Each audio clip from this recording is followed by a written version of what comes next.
And so, who was it? Michael Drosnin, back in the 90s, wrote the Bible Code, and he basically found all these equidistant letter sequences that spelled out all of these incredible things, like the death of what Israeli prime minister was it that got assassinated?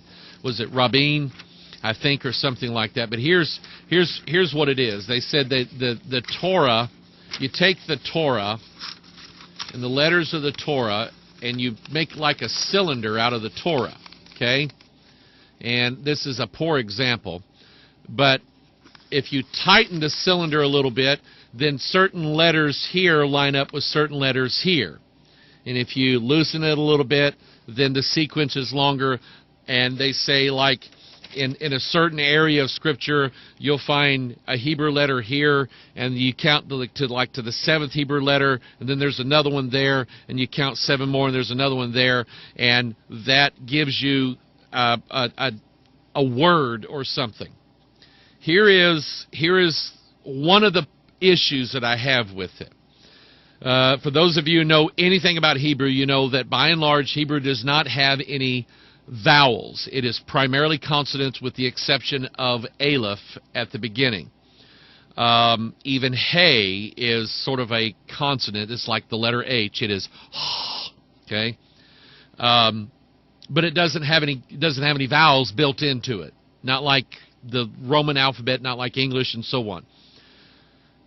You take, most Hebrew words are 3 or 4 letters. That's all they are. And then you have to supply the vowels. Well, anybody knows that you can take 3 or 4 English letters and add a series of vowels in there and kind of make different words out of it. Different words that normally wouldn't mean much of anything. And so one of the problems is they're taking random letters and then they're supposing what the vowels should be in those letters to say, like, come up with somebody's name. And so according to this, the matrix found in Deuteronomy 28 says, there we find Mitt's first name. Mitt's first name in Hebrew. Now, how do you do that? How do you write? And I'll be honest with you, I don't even know what Mitt Romney's real name is. Okay? Maybe, I don't know, maybe it's Helmet. You know, like helmet. Maybe that's his real name. How do you do that in Hebrew? How do you find a guy's name, a 21st century English word, in a 5th century, 4th century before Christ Paleo-Hebrew book? How do you do that? I don't buy it. I don't believe in it. And I think that you can take this and make it.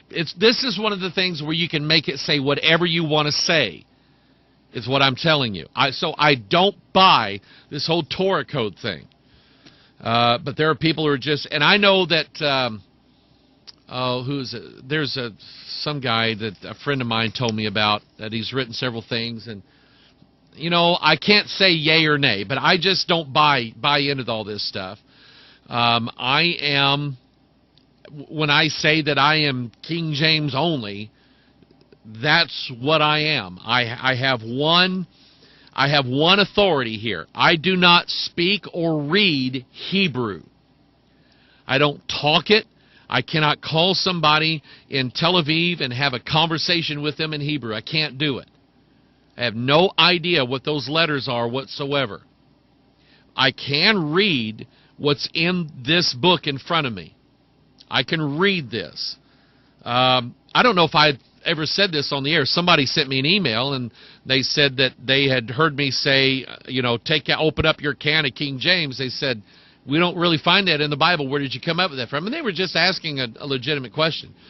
And I'll tell you, we had a guy in our church several years ago who was a new convert here in our church. And, I mean, he wanted to learn. He wanted to grow. And, I mean, right off the bat, he's realizing that there's one Bible. And he hears me teaching this stuff. And then he's going to work, and he's got other guys there at work with him that don't believe that. And they're throwing arguments at him, things that they knew that he wouldn't know anything about. They're trying to trip him up on all this extra biblical, extracurricular knowledge that all these people who try to trip you up have. They say, well, what about the Codex Alexandrinus? What about Beta 478 Codex? Well, what about in the year, what? And they ask you all these stupid questions that they know you don't have an answer to try to trip you up and make you believe that you're an idiot. And really, all you're doing is just reading the Bible going, you know what, I just believe what this book says. And so they're sending this stuff at him. And he said, they're making me mad. And he said, I remembered some things you had taught me from the Bible. And he said, I'm just with these guys. And he said, don't make me open up this can of King James now. Don't make me do this. Like he was going to unload something on them. And I thought it was funny, and that's kind of where that came from. But anyway, I believe the Scripture. I believe this English Bible in front of me. Am I looking for something outside of this English Bible for wisdom or guidance or some secrets or some mystical unknown thing? No. And I'll tell you why. I am not done looking inside of this English Bible for things. I'm not done. I Skyped to a Skype group earlier, and I know this may sound, I don't have an explanation for it yet, so don't even ask. But I think I shared this with Gary the other day, I think that I found in this King James Bible a possible reason why the Fahrenheit temperature scale was used and came up with. I think I found a reason for that in the King James Bible. Again, don't ask me to explain it yet because I can't. It's like a new thing. I find this stuff in the English Bible. I did the study on the giants, English Bible. Found the secret of Freemasonry in the King James Bible. I had tweeted yesterday, I am working on a very, very deep, comprehensive, I won't say it's all-encompassing because I'm just having to leave some things out. Detailed study on the translation of the church in the last days. Yeah, I believe in it. Why wouldn't I believe in it? And I'm not going to go into, now historically, back in the 1800s, a young lady had a vision. And I don't care. I don't care what anybody else did anywhere else in any corner of the earth that may or may not change my view of the translation. I only care about what's in this Bible, and I'm going to read this Bible, and I'm telling you, I am 100% sure that we which are alive and remain shall be caught up together with them. I am 100% sure that this is going to happen. And I'm just covering massive quantities of this English King James Bible to show forth the purity of the doctrine of this book. And I don't have time for equidistant letter sequences. Good to see everybody here today. I see you're sending in a few emails. I'll get to those in a minute. I want to show you some new graphics that Vern from rain-soaked Pennsylvania sent me. These are just some corporate logos that he sent me in an email, and I appreciate him doing. I've got several pages of them here, and I'm going to pull them up here. Let's see how good you are at identifying the secrets of the Illuminati on the back of a napkin, all right? For instance, Sun Microsystems. Number one, we have the image of the sun. Okay, I get that. Take a look at the logo there on the upper left-hand corner of the screen. For those of you who have problems with that, it is the one opposite of the right hand. So that's your left hand, all right? The Sun Microsystems, and I want you to notice the use of the sort of the U's there. It's supposed to spell the word sun like twice or four times or something like that.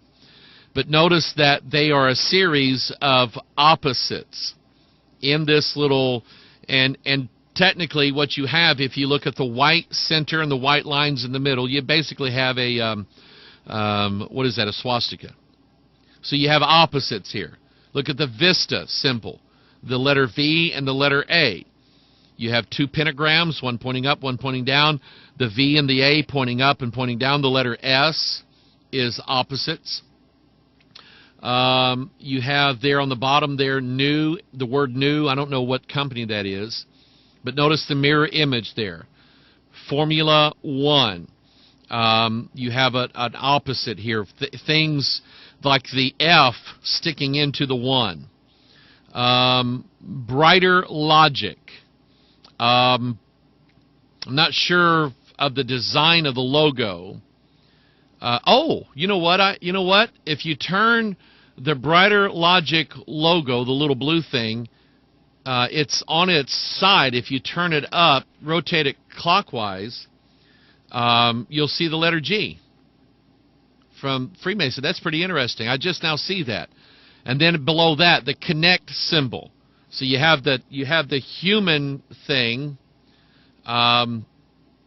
What's her name? Kathy Burns calls the happy man. And it's being connect. That's what yoga is. It's the connection. You're connecting with the royal arch of the celestial realm inside of the X chromosome of the human body. And then you have this one here, the logo for Earth Mobile. See the opposites there, black and green. The leaf is interesting on the two-tree thing. You have two trees in the midst of the Garden of Eden. One's good, one's bad. Which one? Personal Spaceflight Federation. You see the globe that like it's a letter S and the opposites there fused together. The idea of synergy. This is an interesting concept. Let me explain synergy as best as I can. Marilyn Ferguson talks about it. And it's a new age idea, synergy. Synergy is like two things that can't get along without each other. They must, it's like, this guy, you need salad dressing. This guy has a lot of oil. This guy has a lot of vinegar. They both want to make salad dressing. So the guy with the vinegar says, if you'll give me some of your oil, I'll give you some of my vinegar. And the guy with the over here says, well, if you give me some of your vinegar, I'll give you some. That's a synergy. They can't get along. They can't do what they need to do apart from one another. They have to be connected together. So you understand this idea in relation to Daniel chapter 1 or Daniel chapter 2.